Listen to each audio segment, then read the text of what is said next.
नमस्कार दोस्तों। पति ना रहे तो एक ना कमाने वाली महिला कितनी दरबदर कर दी जाती है, यह मुझसे पूछिए। शादी के 2 साल बाद ही पति गुजर गए। मैं 27 साल की हूँ और मेरा एक बेटा है। पति नहीं रहे तो ससुराल वालों ने मुझे रखने से मना कर दिया। मायके आई तो यहाँ भी रहना मुश्किल कर दिया। मेरी भाभी, 2 छोटी बहनें, भाई और माँ मुझे कोई जरा भी पसंद नहीं करते। पापा नहीं है। माँ तो माँ होती है, लेकिन उनको भैया और भाभी का डर लगता है, इसलिए वो मेरे लिए कोई स्टैंड नहीं लेती। मेरे बच्चे के साथ भी इन दिनों का रवैया ठीक नहीं है।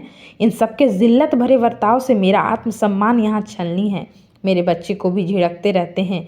मैं जॉब करना चाहती हूँ, वो भी नहीं करने देते, कहीं जाने भी नहीं देते। मैं इसी वजह से फेसबुक, इंस्टा पर जॉब की पोस्ट देखती हूँ ताकि मुझे वर्क फ्रॉम होम मिले। एक दिन ऐसी ही पोस्ट मैंने फेसबुक पर देखी जिसमें ज़ोमैटो का ऐड था। उसमें यह था कि मैं अगर घर से खाना बनाकर ऑर्डर सप्लाई कर सकती थी। उसमें जो व्हाट्सअप नंबर दिया था उस पर मैंने मैसेज किया तो उधर से मुझे एक लड़के ने बताया कि आपको फूड बनाकर ज़ोमैटो पर बेचना है। मैंने इस बारे में माँ से बात की तो वो मुझे ही सुनाने लगी। कहने लगी कि एक ही तो किचन है, उसमें तुम ऑर्डर बनाओगे तो घर का खाना पकेगा और फिर ऑर्डर बनाने के लिए पैसा कहाँ से आएगा। बच्चा तुम्हारा छोटा है, किचन में वैसे ही बहुत कम होते हैं, तुम ऑर्डर ही बनाओगी तो बाकी काम कैसे होगा। इतना सुनने के बाद मैंने उस ज़ोमैटो वाले लड़के को मैसेज कर काम करने से मना कर दिया। तो वह वजह पूछने लगा तो मैंने कहा कि घर में किचन एक ही है। फिर वो लड़का मेरे बारे में पूछने लगा। मैंने अपनी डीपी में एक किसी सुंदर लड़की की फ़ोटो लगा रखी थी तो उसने पूछा कि क्या ये आप हैं। मैंने कहा हाँ, क्योंकि ना कहती तो फिर वो मेरी फ़ोटो मांग सकता था। उसने पूछा आप शादीशुदा हैं। मैंने कह दिया मैं विडो हूँ, एक बेटा है।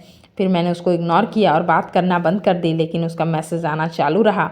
मैंने उससे कह दिया कि मैं खुद ही अपनी ज़िंदगी से परेशान हूँ तो किसी चीज़ में इंटरेस्टेड नहीं हूँ। फिर उसने अपना नाम हिमांशु बताया। कहा कि 24 साल का हूँ, दिल्ली का करोल बाग में रहता हूँ। कहा कि पापा की जूते चप्पल की शॉप है, मैं ज़ोमैटो के लिए एक किचन चलाता हूँ। एक लड़के को 8,000 रुपया पर नौकरी पर रखा है जो किचन का काम देखता है।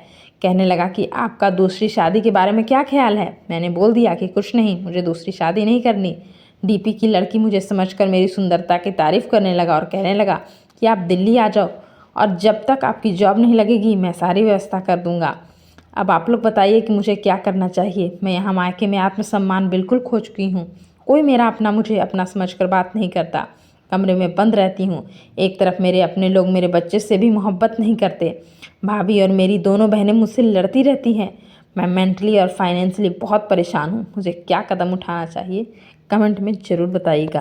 कहानी कैसी लगी, मेरे चैनल को लाइक, शेयर, सब्सक्राइब करना ना भूलें। धन्यवाद दोस्तों।